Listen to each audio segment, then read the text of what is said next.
Hola, ¿qué tal? Aquí estamos en esta primera edición del podcast de Revista Mac Deportes, en el que hablaremos de un tema bastante interesante. Este podcast que se transmitirá vía YouTube y sobre todo que trataremos de que esté en alguna plataforma de podcast para que ustedes lo puedan disfrutar sin la necesidad de tener que usar YouTube directamente, sino otras plataformas. Bueno, nuestra temática de hoy es hablar sobre las reglas de la Liga Mexicana del Pacífico que acaban de anunciar hace unos pocos días, que está esa incertidumbre, y sobre todo presentarles a mi invitado Jaime Medrano, que nos acompaña, que es un conocedor y aficionado de béisbol, es periodista y es exjugador universitario. ¿Cómo estás? ¿Qué tal? Sí, muchas gracias, Jaime, por la invitación a esta primera participación. Como tú bien lo dices, esperemos que inicies con el pie derecho en este nuevo formato que se llevará a cabo la revista Mac Deportes. Muchas gracias por la invitación. Bueno, vamos a empezar con este tema. Vamos a empezar con el salseo que se generó sobre las nuevas reglas. Y antes que nada quiero dar una pequeña introducción a esto. Bueno, el béisbol es históricamente un deporte popular en México. A pesar de no ser tan popular como el béisbol, como el fútbol, siempre ha tenido una fanaticada bastante fiel. Y lo que es cierto es que ha influido mucho en la cultura popular del país. Lo podemos ver desde Cantinflas hasta películas como El Beisbolista Fenómeno, o sea, películas bastante que fueron muy populares en una época que también puede ser el cine de oro de México, que coincide. Sí, sobre todo si hablamos de la historia del béisbol en México, pues tendremos que remontarnos a los años cuando precisamente se tienen las primeras evidencias de que el béisbol llega y se introduce a nuestro país. En el año de 1900 se tienen ya por ahí algunos historiadores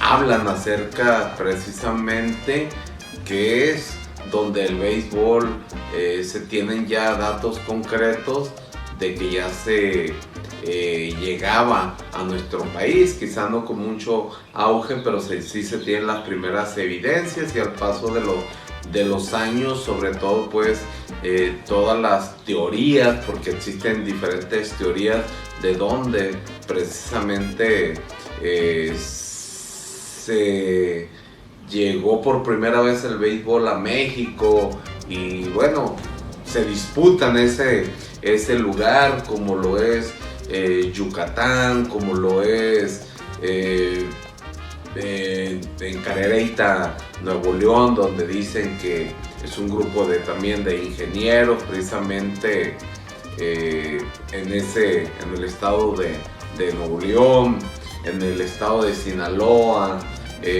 sobre todo al norte de nuestro país.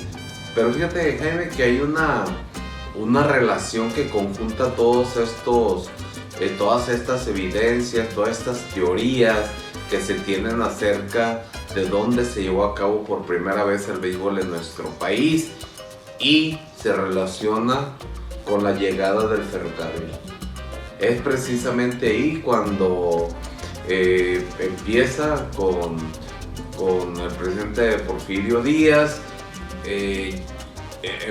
introduce el ferrocarril a nuestro país, y es precisamente cuando empieza a surgir todas estas evidencias de la llegada del béisbol en Yucatán, en Veracruz. Algunos dicen, bueno, que llega de Cuba a nuestro país. Algunos otros también teorías muy fuertes dicen que es en la ciudad de Guaymas, Sonora, donde también hay una evidencia muy concreta que es precisamente en ese lugar donde se lleva a cabo por primera vez el béisbol. Lo cierto es que tú ahorita lo comentaste, el béisbol se vuelve un deporte popular en México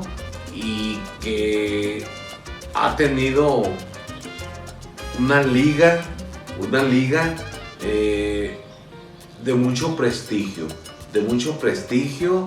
que es catalogada de AAA, en categoría AAA, por su nivel. Y bueno, en poco de la historia del béisbol es precisamente que es el circuito de verano, la Liga Mexicana de Verano, la que tiene esa historia como una de las ligas con más años de existencia, con muchos años de existencia, donde precisamente ubica en los años 40 un béisbol de gran nivel. La mayor parte de peloteros de renombre, sobre todo cubanos, llegaban a México, triunfaban en México y de México se iban hacia el gran béisbol que todos sabemos que es en Estados Unidos. Joe DiMaggio, todos ese tipo de esa clase de peloteros llegaron precisamente aquí a jugar en nuestro país y bueno, podríamos hacer una lista enorme de grandes peloteros. Lo cierto es que el béisbol por muchos años se convirtió en uno de los deportes con más arraigo y con una afición fiel a este deporte. Quizá, es cierto, tendríamos que reconocerlo, que fueron precisamente en los últimos años donde el béisbol de verano ha buscado la dinámica, las estrategias para mantenerse en el gusto de las personas. Y ahí va la tirada, exacto, de lo que tú mencionas, de que, como tú dices, las personas que crecieron alrededor de los años 40 y 60 vieron un béisbol de excelente nivel, con jugadores que a la paz irían a grandes ligas, que pues muchos son salón de la fama y que pisarían territorio mexicano. Y es ahí donde va lo que tú dices, que esa gente que vio ese béisbol tan espectacular, un béisbol de época de oro, y que también coincide con la época de oro de grandes ligas, con la época donde estaba un Babe Ruth en los años 30, años 20, donde estaba un Lou Gehrig, donde había jugadores bastante interesantes de los Cachorros de Chicago, los mismos Mediarrojas de Boston, que tenían equipos ganadores, y la gente crece con esos equipos. Sí, muchas de las estrellas a veces, como sabemos, como en cualquier deporte, los grandes jugadores o muchas de las grandes estrellas del béisbol mundial se concentraron en el equipo de los Yankees, y que fue que ha sido pues el equipo más ganador de series mundiales en la gran carpa. Y bueno, creo yo, como tú lo dices, ese es precisamente creo que es uno de los asuntos importantes que tú mencionas. Cuando una liga de verano ha luchado por sobrevivir, por ser atractiva, por utilizar estrategias para atraer un nuevo público. ¿Por qué? Porque la afición de ese béisbol de verano pues pertenece a una generación ya de antaño.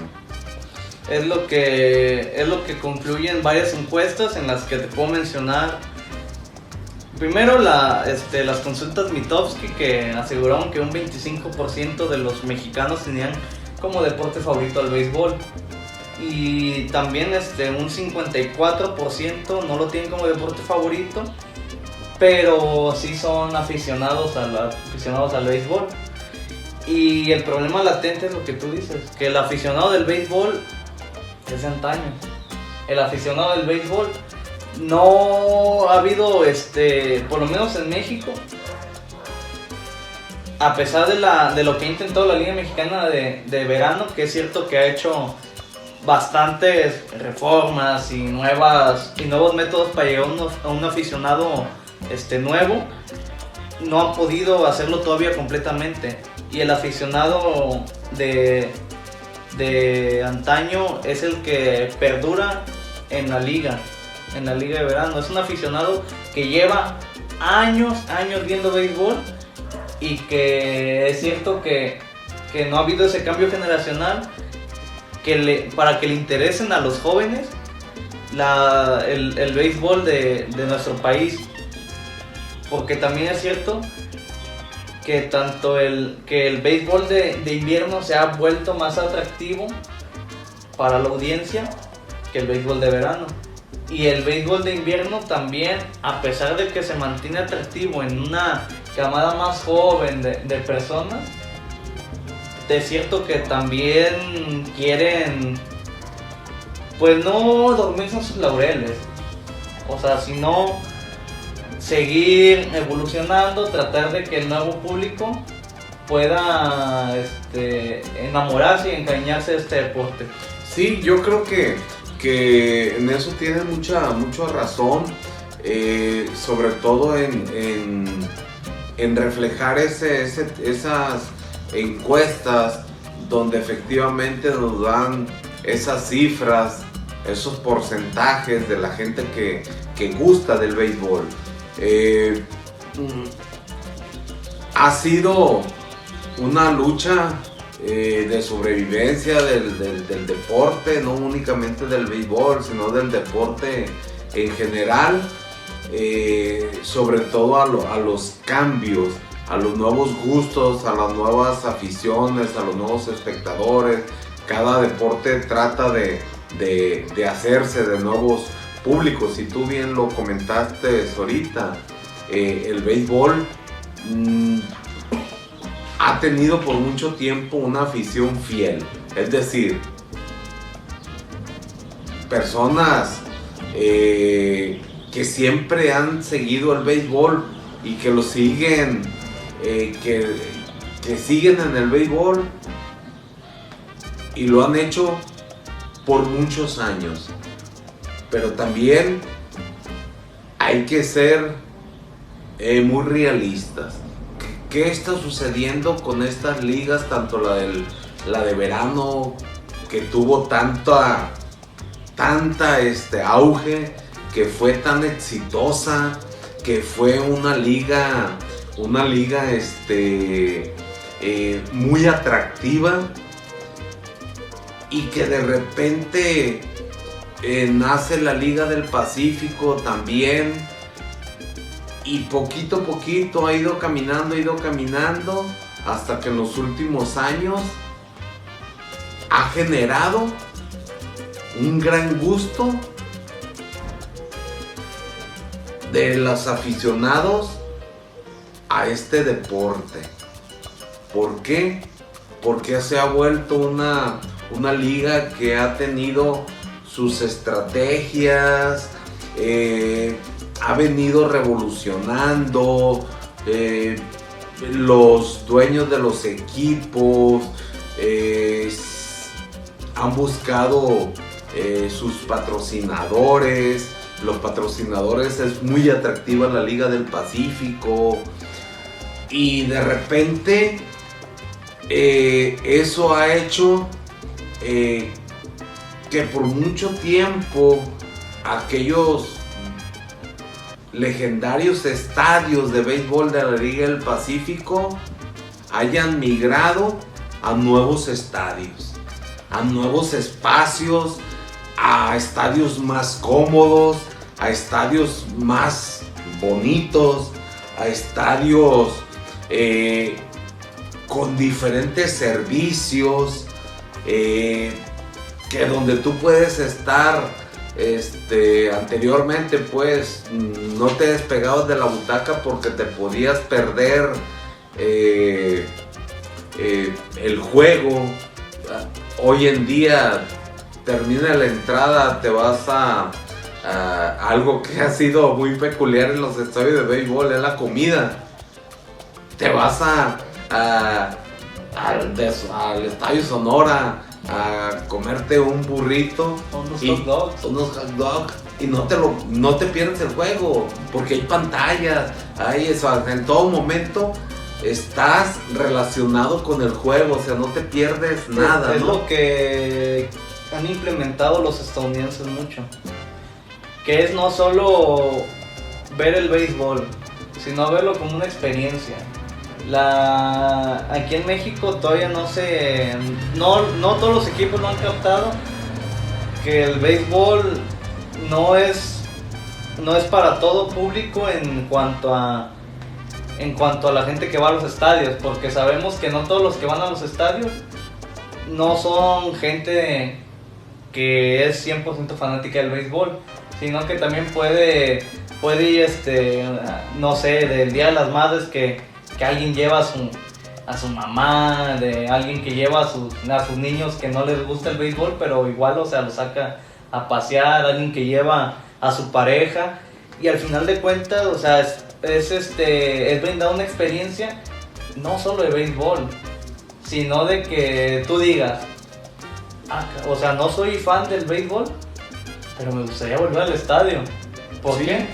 Una puede ser que sea bastante agradable el estadio en cuanto a cánticos, a esa experiencia de que sea un estadio muy vivo. Otra es la que tú dices de la comida, una buena tienda de souvenirs, juegos para los niños, el ambiente que genera el estadio, inicio, al final del juego, y sobre todo, ¿sabes cuál es?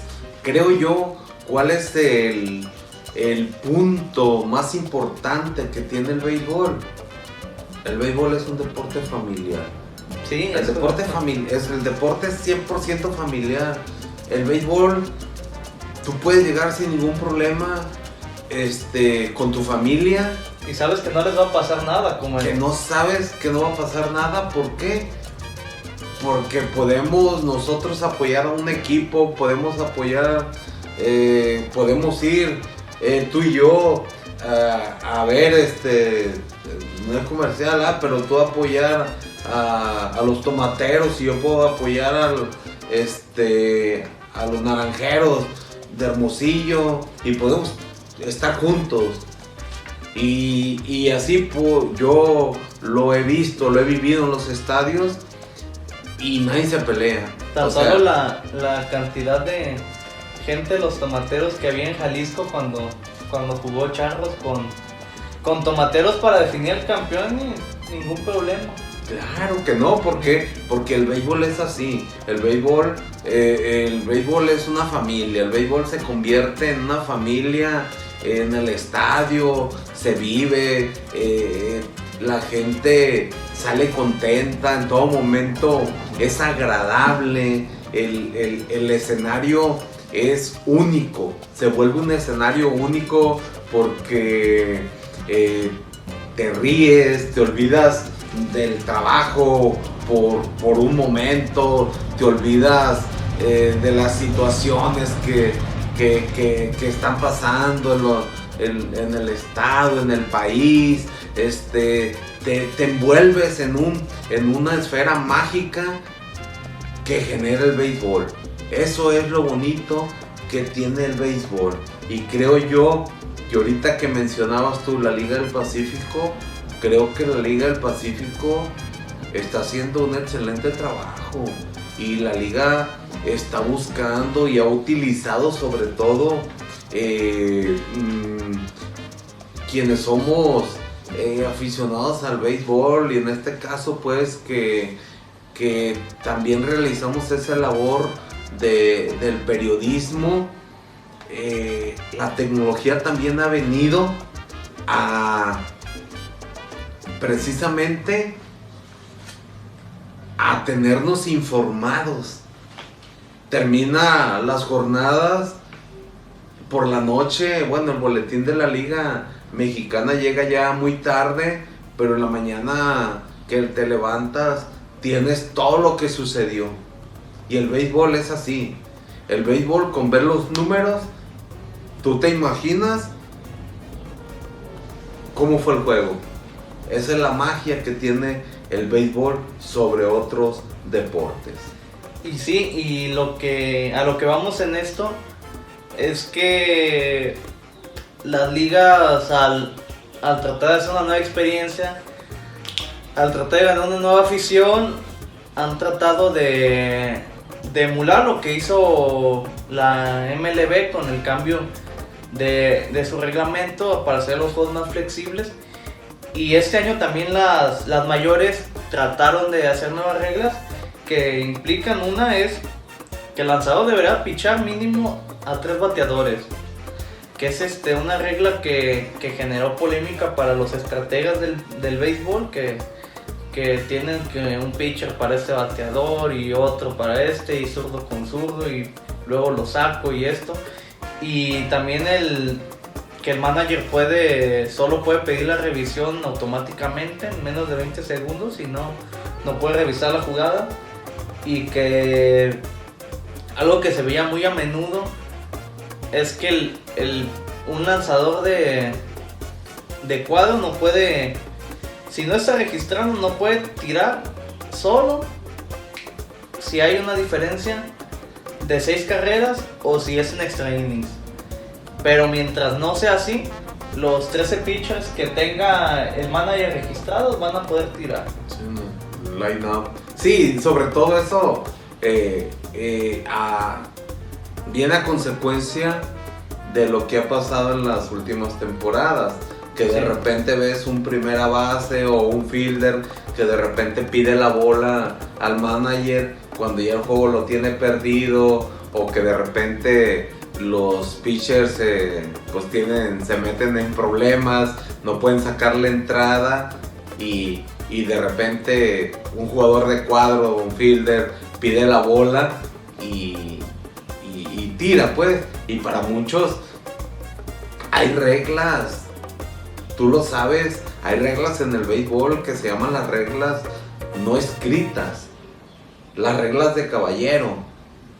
Y para muchos el que venga un fielder o que venga un shortstop a pichar es como una falta de respeto, ¿verdad? Entonces esa también es esa parte que también con estas reglas se está cuidando precisamente. Y bueno, y que todas estas reglas... Y hay casos como Shohei Ohtani, el japonés, sí, de los angelinos, que pues es un buen bateador y un buen pitcher. Y en casos como él, debe de tirar mínimo 20 entradas por temporada para ser considerado un jugador multifuncional. Porque también las grandes ligas dio la oportunidad de registrar 3 o 4 jugadores multifuncionales, pero debe cumplir ciertas especificaciones. Una es mínimo 20 entradas y un cierto número de turnos al bate. Son mínimo, creo que también 20 juegos con mínimo 3 turnos al bate. Y, sí, si cumple esas especificaciones para la temporada, la siguiente puede ser de nuevo considerado alguien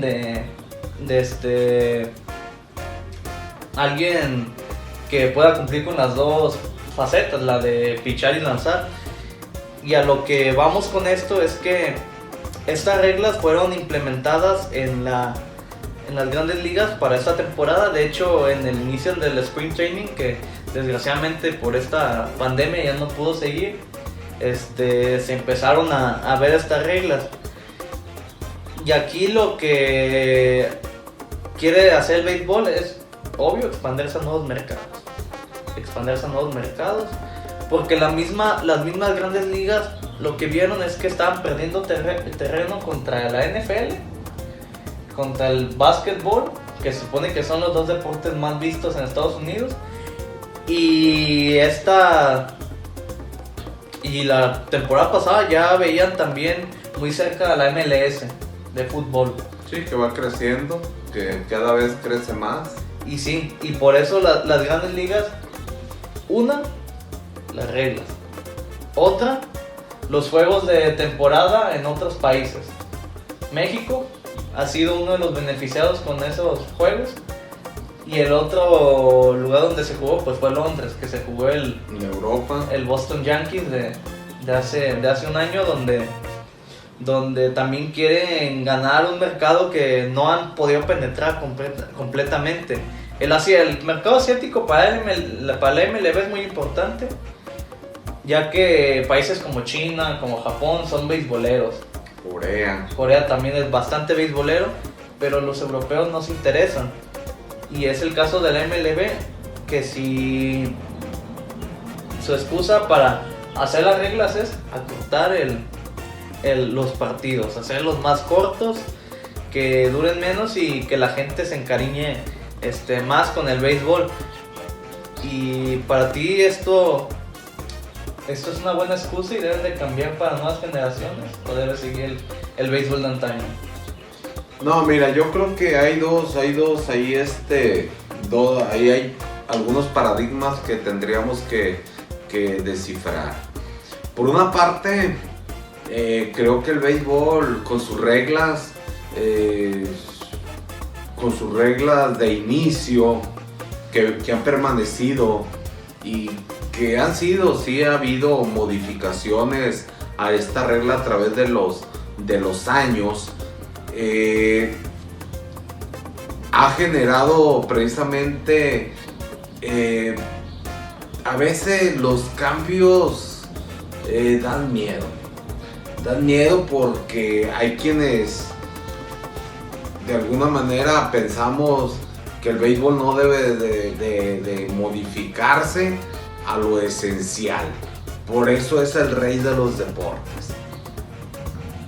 Y que el cambiarlo estaríamos atentando contra el deporte de su esencia, por una parte.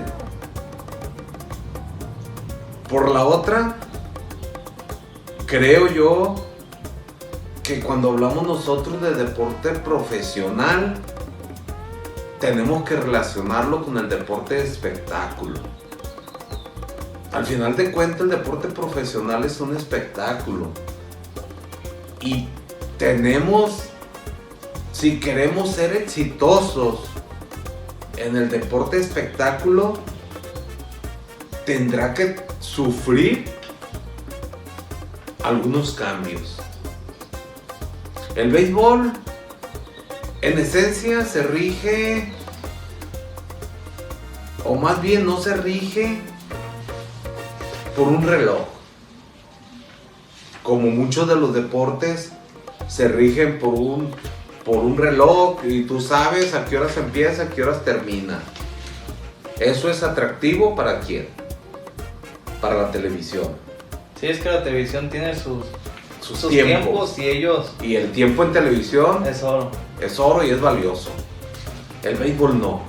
El béisbol, así como puede irse un juego muy rápido de 9 entradas, de 3 horas y media. De 3 horas y media, donde con un marcador de 2 carreras a 1, 3 carreras a 2 y terminar, puede irse a un juego de muchas carreras que sea muy largo, o bien un juego bastante parejo que se vaya a los extra-innings y no sabríamos en cuál extra-inning va a terminar.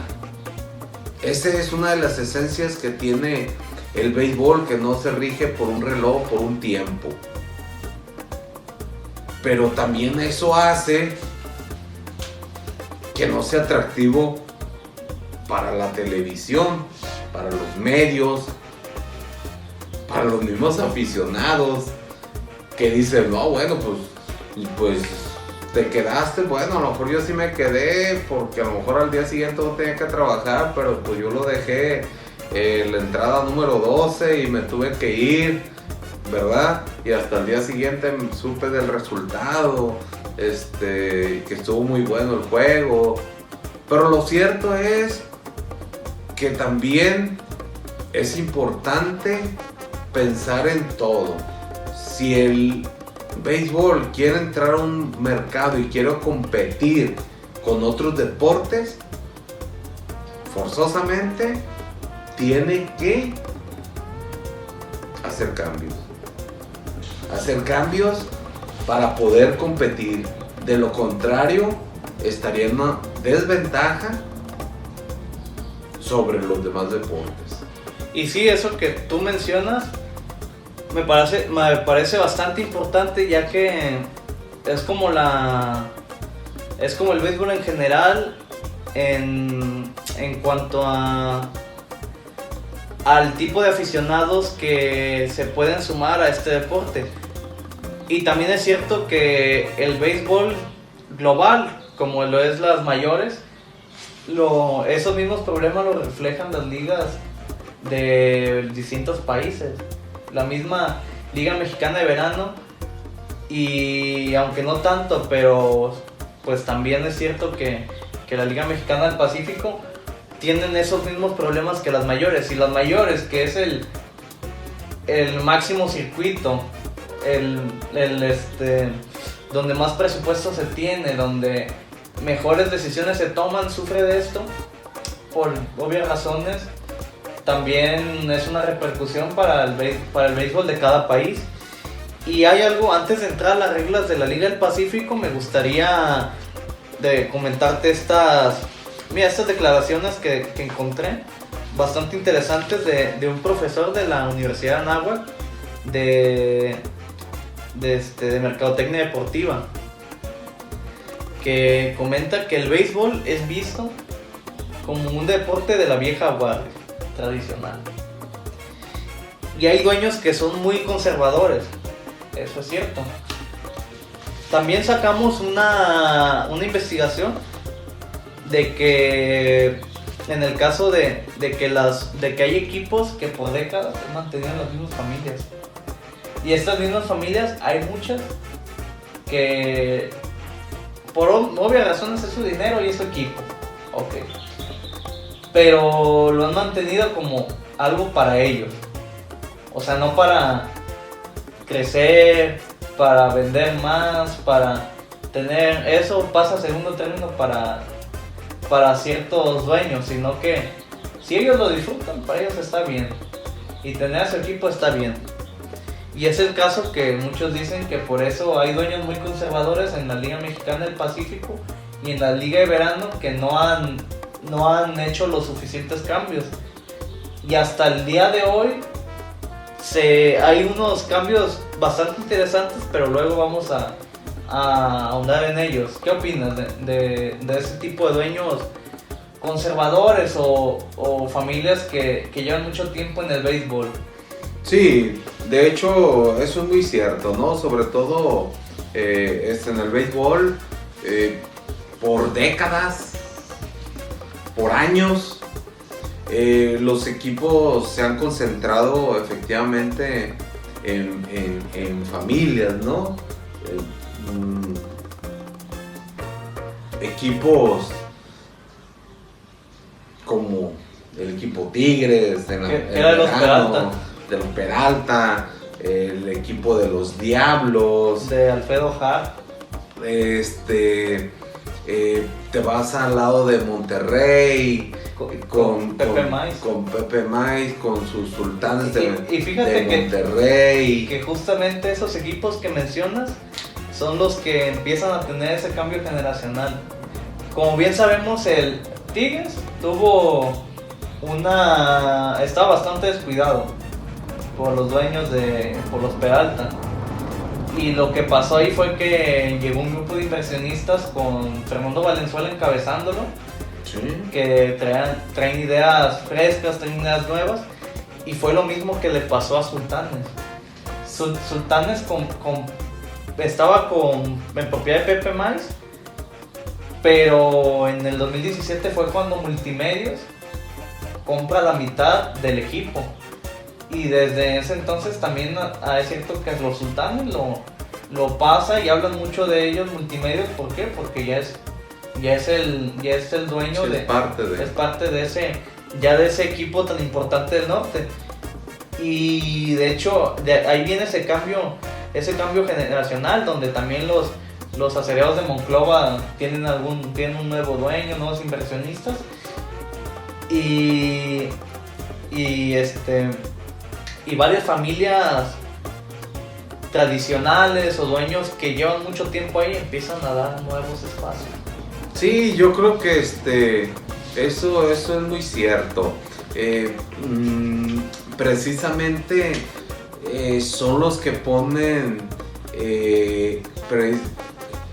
un equipo de Sultanes de Monterrey que estamos hablando, que empieza a se atreve pues a hacer nuevos cambios que por muchos años no se hicieron, y bueno, resulta ser más atractivo, ¿no? Y es lo mismo que tú dices, mientras el equipo Tigres, que pertenece a la familia Peralta, pero que cuando lo tuvo el señor padre, pues era un equipo competitivo, era un equipo de tradición, era un equipo, y que te digo algo, que el béisbol de por sí es un deporte que genera siempre en el juego polémica dentro y fuera de él. Polémica fue cuando el equipo de Tigres se lo llevaron de la Ciudad de México, generó mucha polémica porque la que le llamaban la Gran Guerra Civil, eran el enfrentamiento entre el equipo Tigres y el equipo Diablos, ¿verdad? Primero en el antiguo Estadio Delta y posteriormente en el Estadio del Seguro Social, donde se llevaban aquellos agarres entre la afición de Tigres y la afición de los Diablos, y que eran unos agarrones en el buen sentido de la palabra, interesantes, y los dos equipos siempre por muchos años se preocuparon por tener los mejores jugadores, ¿verdad? Entonces eso lo hacía muy atractivo. El estadio se llenaba, y hoy en día los estadios pues prácticamente solo en playoff. Cuando empieza el playoff es cuando empieza a llegar la gente a los estadios, pero durante la temporada regular sí, están bastante vacíos. Bastante vacíos, ¿no? Y en cambio en la Liga del Pacífico, que también tiene sus características diferentes, hay que decirlo, la temporada es más corta, son menos equipos, se atraviesa un mes que para México es un mes muy alegre, que es diciembre, y que es un mes muy importante para el béisbol, y bueno, todo eso lo hace ser muy atractivo, y sobre todo, bueno, los equipos en la Liga del Pacífico, los jugadores no tienen mucho tiempo, no pueden, si no dan resultado rápido, inmediatos de juegos son cambiados y se buscan otros y se trata, o sea, hay un constante cambio. ¿Por qué? Por mantener equipos muy competitivos. Y también se tiene más cuidado con los extranjeros que vienen al país, porque normalmente son extranjeros de muy buena calidad que han jugado o jugaron, inclusive que jugaron ese mismo verano en las mayores o que jugaron en ligas independientes competitivas de allá de Estados Unidos. Y por mucho tiempo, por mucho tiempo ha sido que muchos de los jugadores de franquicias de equipos de Estados Unidos que tienen sus jugadores en sucursales importantes, sobre todo de nivel AAA, mandan sus jugadores y quieren que sus jugadores que están ya a punto de dar ese brinco al mejor béisbol de las grandes ligas, manden sus jugadores a la Liga del Pacífico. Y que esos jugadores hacen muy atractiva a la liga porque son de muy buen nivel, son jugadores de buen nivel, y un fenómeno que está sucediendo también en la del Pacífico con el jugador mexicano. Antes a la Liga del Pacífico también llegaba mucho jugador dominicano, puertorriqueño, venezolano, siguen llegando, pero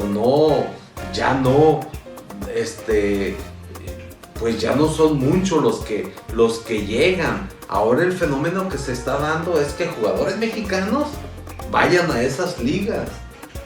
Ahora hay ya mexicanos jugando en ligas venezolanas, en ligas dominicanas. Mismo Sebastián Valle, que jugó playoff ahí en Venezuela. Jugadores que han jugado. El año pasado hubo un par que jugó en Dominicana la misma serie de campeonato. Y es bastante interesante porque ya es material de exportación a otras ligas que les resulta interesante, que les resulta bastante bien llevar jugadores de otros países, del mismo México, para reforzar sus equipos. Y es lo que pasaba con las ligas asiáticas también, que se han interesado por ese mercado mexicano, que antes no había el interés de la calidad que tenían esos jugadores.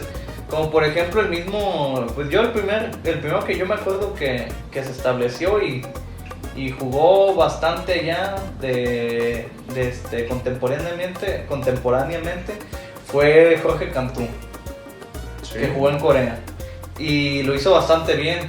Y de ahí pues ya también fue a Japón, Yafet Amador, que fue a Japón, y Karim García también. Por allá, Villanueva, Villanueva, que es de lo más reciente, que dejó las grandes ligas para irse al béisbol asiático.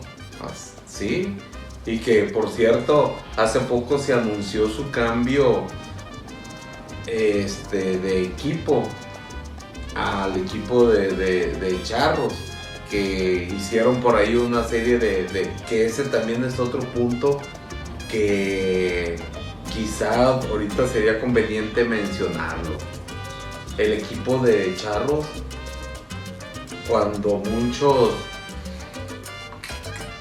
no creían mucho en la expansión, que se fuera hasta Jalisco, la Liga del Pacífico, y decían, estaba renuente a esa parte de decir, no, pero es que la Liga del Pacífico siempre se ha dado al norte del país por muchos años. Jalisco ya no están beisboleros. Ya no están beisboleros. Primero fue Charro, después fue la temporada ya pasada con Sultanes, Monterrey. Entonces, ¿qué pasó? No, y para mí esos dos equipos son los que mejor manejan, el principio del deporte profesional, que es el espectáculo. Lo que mejor sabe hacer Charros y Sultanes es espectáculo. Y lo hacen como trayendo jugadores buenos, interesantes. Todos los equipos traen jugadores buenos, pero ellos les dan un giro más más espectacular, o sea, más de como una experiencia en la que tú vas y te sientes, pues literalmente se puede decir de Sultanes, es un estadio de Grandes Ligas, porque lo es. Sí. El Palacio Sultán cumple especificaciones de Grandes Ligas y se han jugado partidos ahí, así como en la Ciudad de México, pero Sultanes maneja bastante bien ese tema, y también Charros de Jalisco. Y ya también de los equipos que de la vieja guardia que también que maneja bastante bien son yo diría que Culiacán, ¿no?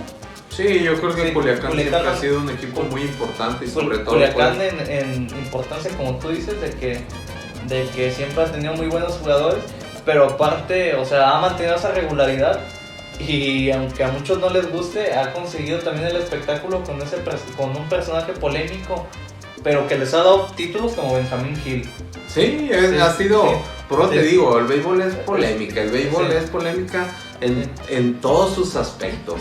En todos sus aspectos, en jugadores, en el público, lo que sucedió con los espectadores, en el juego contra Mazatlán, en la serie final, que se metieron con jugadores de Mazatlán, arrojando ahí un granito negro en el arroz, ¿no? Que no falta, y bueno, cuestiones de esas polémicas que se dan en el béisbol, ¿no? Pero que de alguna u otra manera es polémico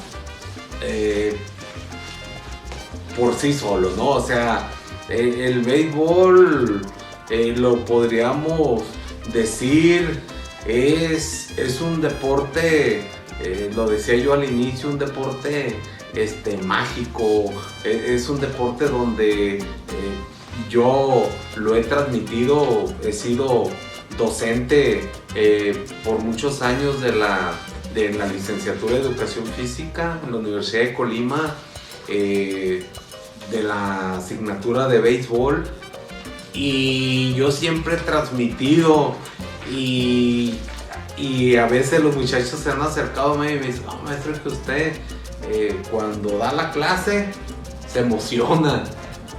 Y es que hablar de béisbol es emoción, te genera ese ímpetu de querer recordar lo que pasa alrededor y dentro de un campo de béisbol. Y alguien decía,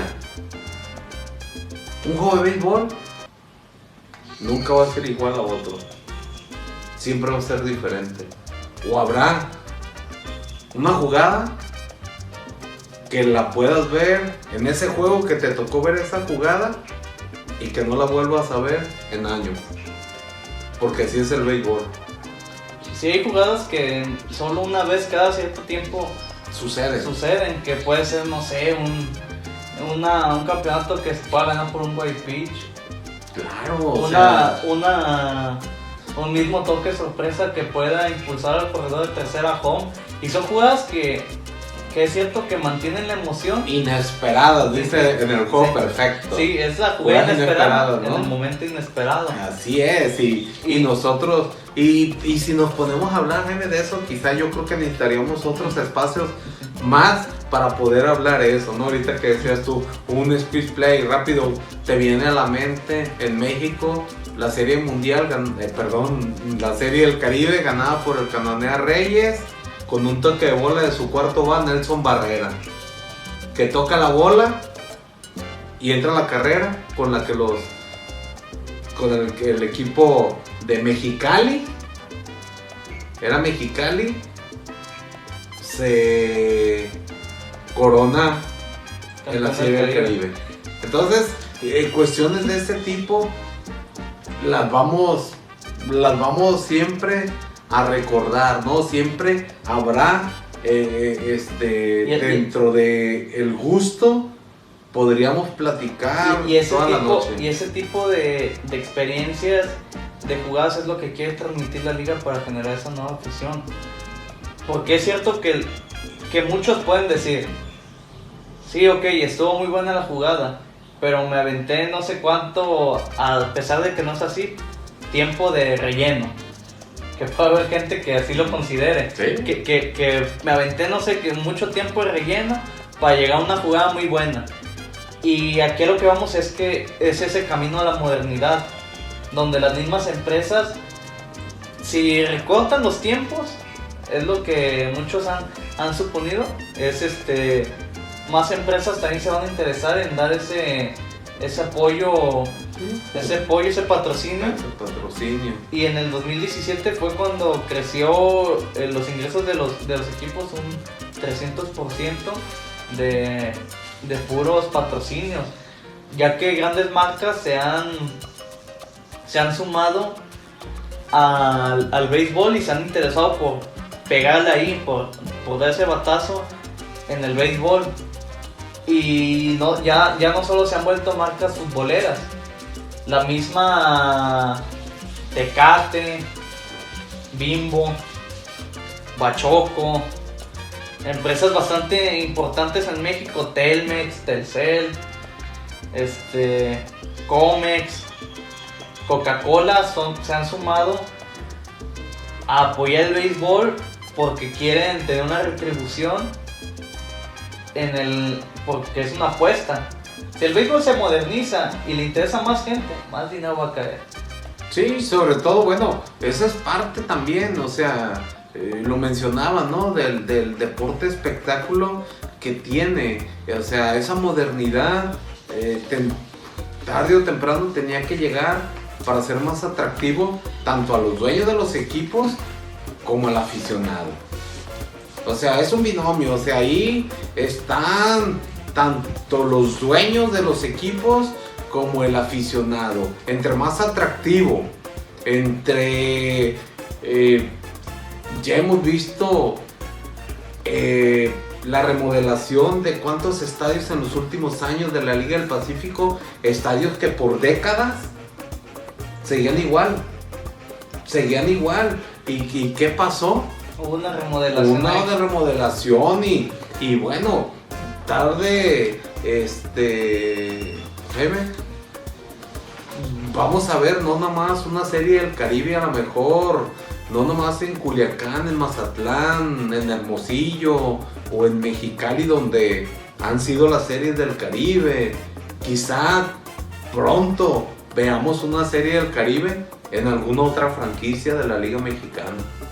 Yo creo que eso es muy posible y que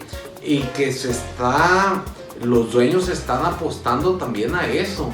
O sea, de hacer atractivos también